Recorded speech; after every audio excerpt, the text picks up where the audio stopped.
امام علی علیہ السلام کی خدمت میں ایک شخص آ کے کہنے لگا، یا علی، ہر جانور کے منہ میں زبان ہوتی ہے لیکن مچھلی کے منہ میں زبان کیوں نہیں، اور مچھلی پانی میں ہی کیوں رہتی ہے؟ بس یہ کہنا تھا تو امام علی علیہ السلام نے فرمایا، اے شخص، یاد رکھنا اللہ نے مچھلی کے منہ میں زبان بھی دی تھی اور اس کو یہ طاقت بھی دی تھی کہ وہ خشکی پہ چل سکے، لیکن افسوس کہ اس نے خود پہ ہی ظلم کیا۔ یا علی، وہ کون سا ظلم؟ امام علی علیہ السلام نے فرمایا، جب اللہ نے آدم میں روح کو ڈالا اور یہ حکم دیا کہ ہر فرشتہ اس کو سجدہ کرے، شیطان انکار کر بیٹھا، اللہ کی نافرمانی کر کے یہ کہنے لگا کہ میں آگ سے بنا ہوں اور یہ تو مٹی کا بنا ہے، تو یوں شیطان کو اللہ نے اپنے دربار سے نکال دیا۔ وہ بس صورت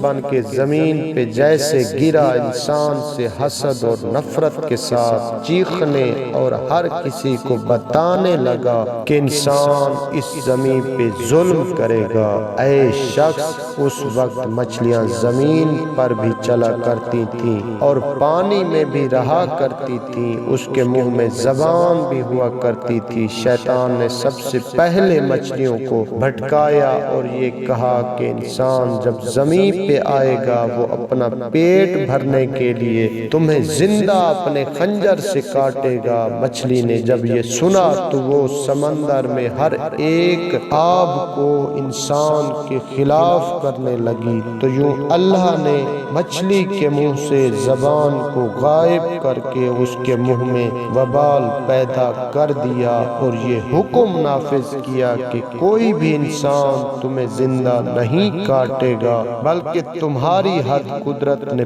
پانی تک رکھ دی ہے۔ تم جب پانی سے جدا ہوگی تو خود ہی تڑپ کے مرنے لگو گی۔ تبھی جب حلال مچھلی پانی سے جدا ہوتی ہے تو وہ تڑپنے لگتی ہے اور اس کے جسم کا سارا خون اس کے گلے میں آ کے جمع ہو جاتا ہے۔ اسی لیے مچھلی کو ذبح نہیں کیا جاتا، کیونکہ ذبح کرنا اس لیے واجب ہے تاکہ جانور کی رگوں کا سارا خون گوشت سے الگ ہو کر بہہ جائے۔ اللہ نے مچھلی پہ یہ قانون نافذ کر دیا کہ وہ جب پانی سے جدا ہو کے تڑپتی ہے تو مچھلی کا سارا خون مچھلی کے گلے میں آ کے جمع ہو جاتا ہے اور یوں مچھلی کا گوشت خون سے پاک ہو جاتا ہے۔